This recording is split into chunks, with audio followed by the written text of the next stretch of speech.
The United States Air Force spent 42 years trying to kill the A-10 Warthog. Then, in April 2026, the same Air Force that begged Congress to retire it suddenly extended it through 2030, and quietly began circulating concept studies for something defense analysts are already calling the A-11.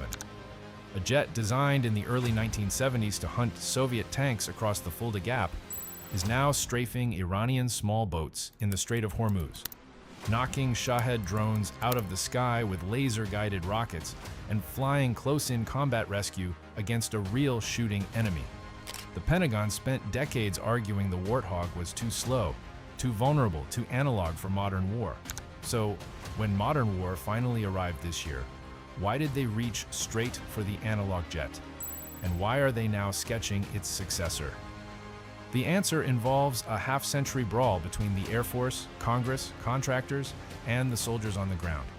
And the full story is stranger than the headline suggests. To understand what the so-called A-11 actually represents, you have to go back to the airplane the Air Force never wanted to build in the first place. The Warthog exists because of a war the Air Force was losing on the ground.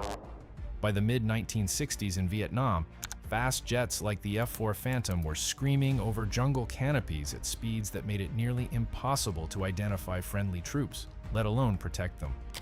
American soldiers were dying while close air support arrived too fast, too high, and too late. The propeller-driven A-1 Sky Raider, a relic from the Korean War, kept outperforming the modern jets at the one mission that actually mattered to the infantry. That embarrassment forced the Air Force to launch the A-X program in September 1966, a competition for a dedicated closed air support aircraft built around an unusual mandate. It had to fly low, fly slow, loiter for hours, take direct hits, and absorb punishment that would shred any conventional fighter. In November 1970, the Pentagon added the specification that would define the entire airframe to come.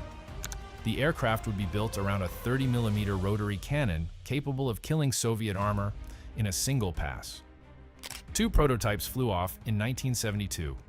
The Northrop YA-9 lost, the Fairchild Republic YA-10 won, and on January 18, 1973, the Air Force selected it for production.